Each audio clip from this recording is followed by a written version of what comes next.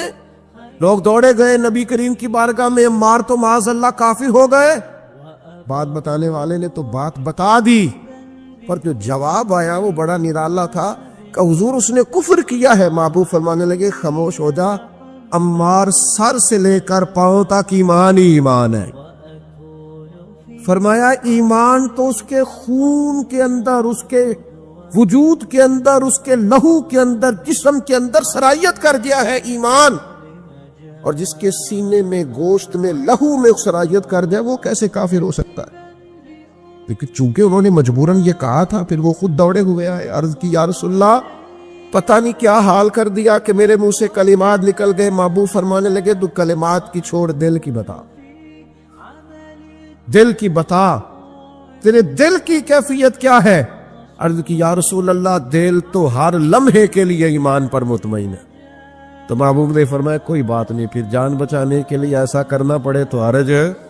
کوئی ڈٹ جائے نہ کفر کرے تو اعلیٰ شہید ہے, لیکن اپنی جان بچانے کے لیے کسی نے مجبور ہو کر صرف زبان سے یہ کلمات کہتی ہے تو حرج.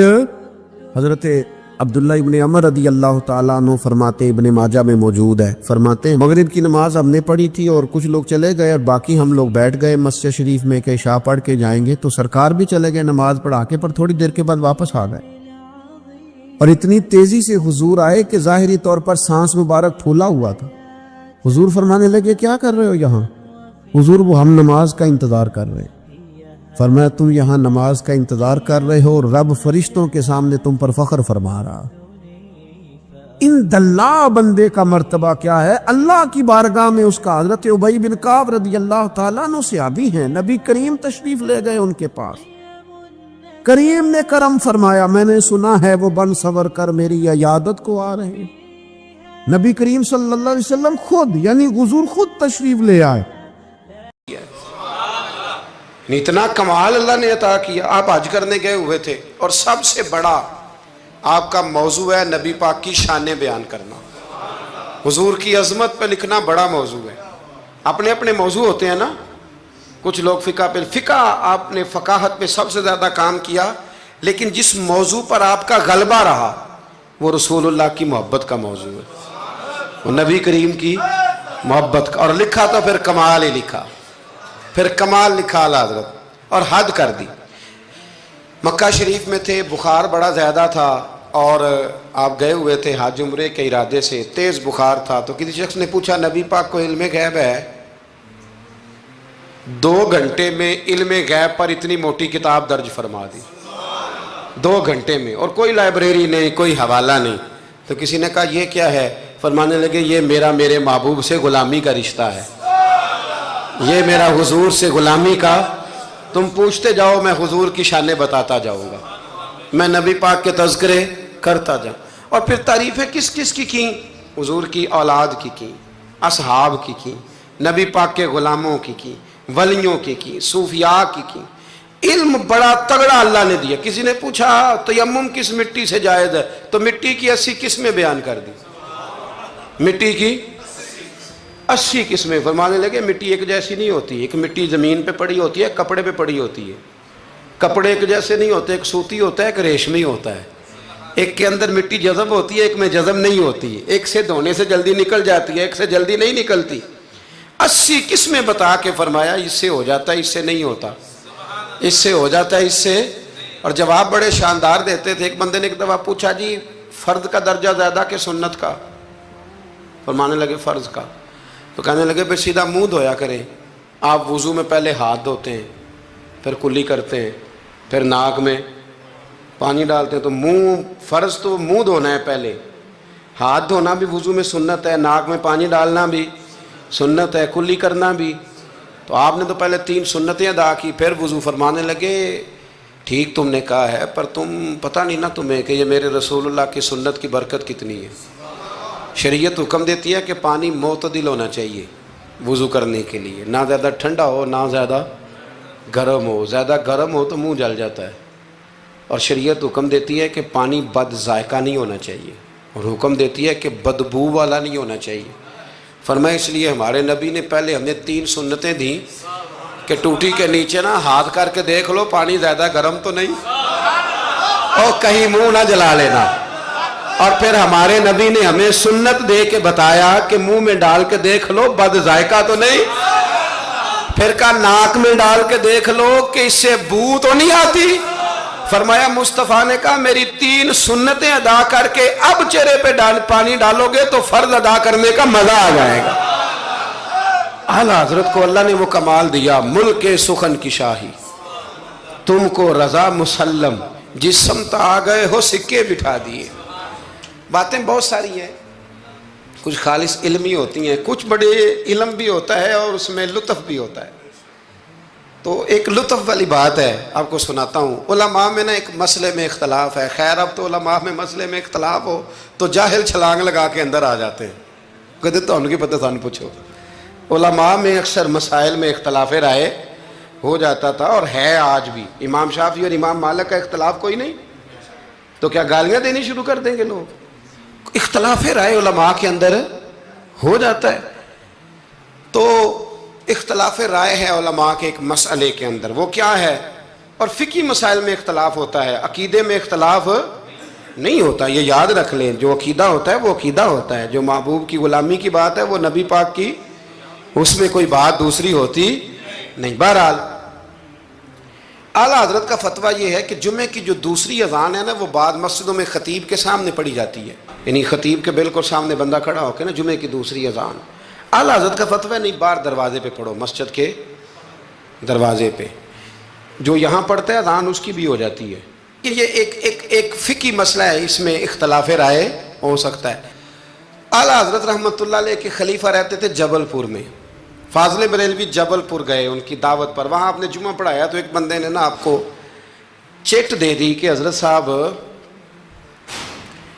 جمعے والے دن جمعے کی دوسری اذان ہے وہ کہاں پڑھنی چاہیے؟ تو اعلیٰ حضرت فرمانے لگے کہ باہر دروازے پہ پڑھو جمعے کی دوسری اذان۔ وہاں کچھ اپنے ہی نظریے کے لوگ تھے، اپنے ہی تیر کھا کے جو دیکھا کمی گاہ کی طرف تو اپنے ہی دوستوں سے ملاقات ہو، غیروں کو اتنا مسئلہ بھی کوئی نہیں ہوتا، حسد ہمیشہ اپنوں میں ہوتا ہے۔ تو وہ اپنے ہی لوگ تھے، وہ کہنے لگے جی ہم 50 سال سے دے رہے ہیں اذان، مولوی صاحب نے یہاں آ کے لڑائی کرا دی ہے کہ اذان باہر پڑھو۔ انہوں نے نا